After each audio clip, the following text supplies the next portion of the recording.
வணக்கம் with welcome படிப்பின் பயணம். சார் வணக்கம் சார்.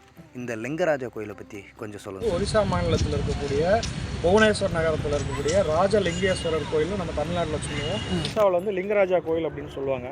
இது என்ன அப்படின்னா, ஒரு சிலர் வந்து சோழர்கள் காலத்தில் கட்டப்பட்டது அப்படிங்கிற ஒரு ஐதீகத்தை சொல்கிறாங்க. அந்த காலத்தில் கங்கை கொண்ட சோழன் வந்து படையெடுத்து வந்தார் இல்லையா, ராஜேந்திர சோழன், அந்த மாதிரி சோழ வம்சாவளியில் வந்த 2ஆம் ராஜராஜனால் கட்டப்பட்டது அப்படின்னு சொல்கிறாங்க. அது உறுதியான தகவல்கள் தெரியல. அதே மாதிரி மௌரிய பேரரசு எல்லாம் இந்த பக்கத்தில் பெரிய அளவில் இருந்தது. அந்த காலகட்டங்களில் இருக்கக்கூடிய கோயில் இது. இந்த கோயிலை ஏன் ராஜலிங்கேஸ்வரர் அப்படின்னு சொல்கிறாங்க அப்படின்னாக்கா, நம்ம தஞ்சாவூரில் இருக்கக்கூடிய கோயில் வந்து சிவன் வந்து ரொம்ப பெரிய ஆவுடையராக இருப்பார். இங்கே வந்து அதுக்கு பதிலாக அகலமாக இருப்பாங்க. அதில் வந்து இந்த லிங்கங்களுடைய ராஜா அப்படிங்கிற ஒரு அடிப்படையில் வந்து இதை லிங்கராஜா கோயில் அப்படின்னு இங்கே சொல்கிறாங்க இந்த பகுதியில் இருக்கக்கூடியவங்க.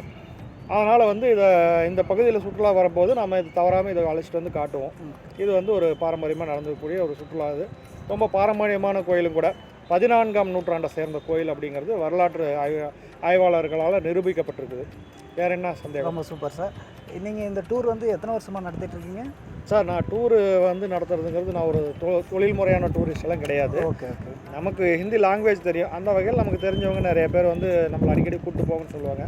அதை வந்து நம்ம பண்ணிகிட்ருக்கோன்னு வச்சுக்கோங்களேன்.